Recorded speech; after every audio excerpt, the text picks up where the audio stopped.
18 hours, 48 minutes, 5 seconds. These days we live our lives by the clock. The entire planet synchronised to the second. Without it, we'd be in turmoil. Nowadays we take it for granted that you can set your clock or watch to the global standard time simply by ringing up the speaking clock. And 50 seconds. There we go. Now I'm perfectly in sync with the rest of the world. But back in the 19th century, it was a very different story. Without instant communication, there was no way of standardising time. Clocks were set to different local times across Britain. Oxford was 5 minutes behind London, Bristol was 10 minutes behind. Despite all this chronological confusion, there was one place where Londoners could still come to get an accurate time check, and that was here at the Royal Observatory in Greenwich. By monitoring the Earth's rotation, royal astronomers could set their clock with incredible accuracy. But historian David Rooney says they were victims of their own success.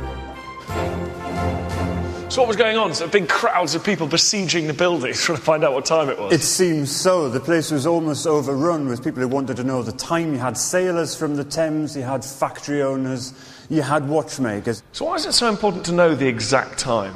Well, for the sailors in particular, their lives depended on it. It was all to do with the longitude problem, knowing where you are when you're out of sight of land, because otherwise they might hit rocks or they might starve to death.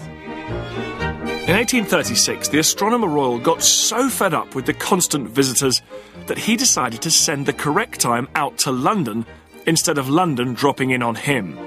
The job of distributing it went to the Belleville family. So that's a heavy responsibility. I mean, how do they go about, doing this job? Well, every Monday morning, the Bellevilles would come here to the Royal Observatory to Greenwich to get a time check from the master clock. They brought a pocket watch similar to this one, and they'd use it to set against the time here at Greenwich, just like this. OK.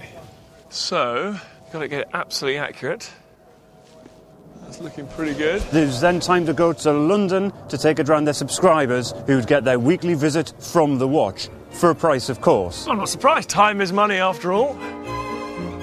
Working a gruelling day, Maria Belleville would sell time checks to as many as 100 different customers across London, on foot.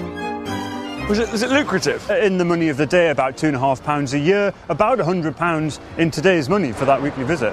By 1880, time was standardised across Britain, but the Bellevilles were still peddling it. Incredibly, Ruth Belleville was still selling the time around London right through the 1930s and into 1940. One of her customers was a jeweller's on Regent Street. Here we are, the same jewellers still on Regent Street. Why on earth they're buying the time in the 1930s? Couldn't they just listen to the radio? Towards the end, probably a certain amount of charity. Ruth carried on selling time right into her 80s, but was finally made redundant by the speaking clock. At the third stroke, it will be 10, 59 and 50 seconds. The Bellevilles may have retired, but their legacy endures on a massive scale. Today, every clock on the entire planet is set according to the time here at Greenwich. It's a good job, but you don't have to do that on foot.